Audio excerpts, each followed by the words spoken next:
Last year, approximately 58,000 cases of chikungunya and more than 1 lakh cases of dengue were reported across the country. That was one of the worst epidemics of chikungunya ever reported in India. This year, after the early showers, we have already started to see a rise in both these mosquito-borne infections. This definitely rings alarm bells, and the centre has already asked states to begin aggressive awareness campaigns across the country. So today, let's give you a quick rundown on both chikungunya and dengue, and more importantly, what precautions we all need to take. I am Dr. Sonia Lal Gupta. And I'm Dr. Sameer Gupta, and welcome to Doctors on Call. Dengue and chikungunya are both viral diseases and are transmitted through the bite of a female Aedes aegypti and albopictus mosquito. Common symptoms for both infections include high fever up to 104 degrees Fahrenheit, body aches, headache, and a rash. Very often, patients with chikungunya also have joint pains that usually affects hands, wrists, and ankles. The joint pains can be very severe and disabling and can last for weeks or months. Sometimes it can even last for years.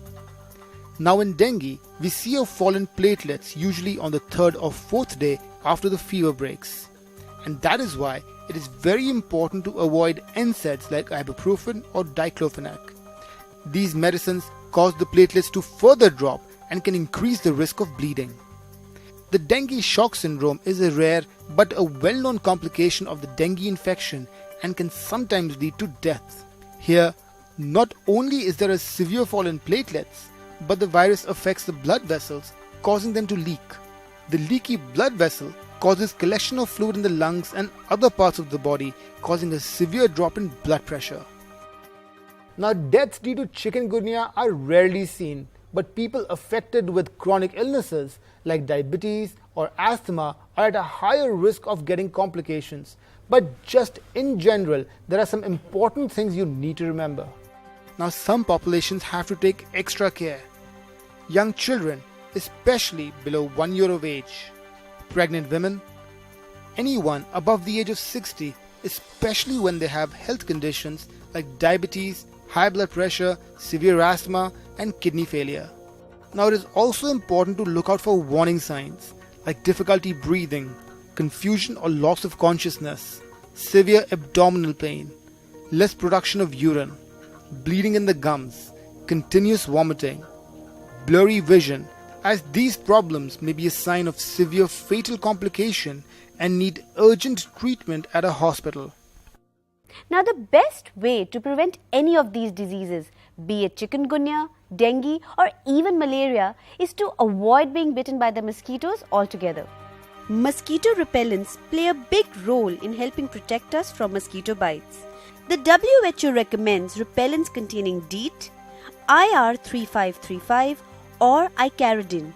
The Center for Disease Control has deemed DEET containing repellents safe to use in anyone above 2 months of age. Plant-based repellents like citronella and geraniol can also be used. Apart from using repellents, other precautions include wearing full-sleeved clothes, making sure there is no stagnant water lying around, especially in pots and coolers, as both these mosquitoes breed in clean water.